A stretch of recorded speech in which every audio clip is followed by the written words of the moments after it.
Varlık var tüyle yolumuzda, sığılmadı şiddet etmedi. Dilimizin sine koşar şahım, anlatımını zinfar ayırma. Sığmasan sil, yazın şeydesin lan, Ruslarla ayırma.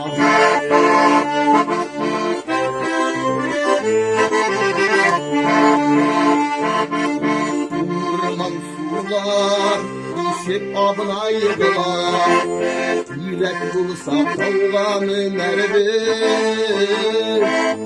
Vay demeden, Ruslarımdan alma, başkasına hıdayet güzel mi?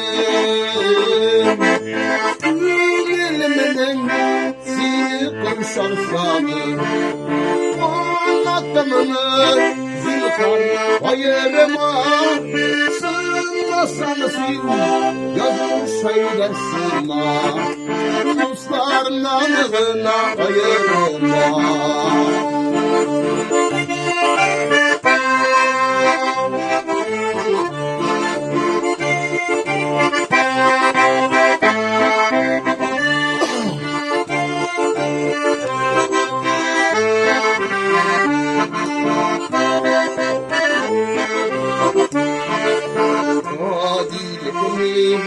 Bayağı kıtmıyı, yaşındır ve yaşmak yaşardır.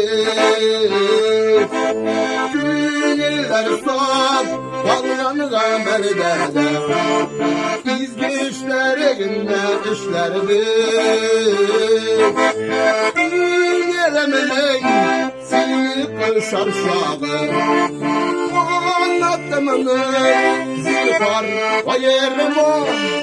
Sığmasan sil, yazımı şeyde sığma, Ruslarla nığına ayırma.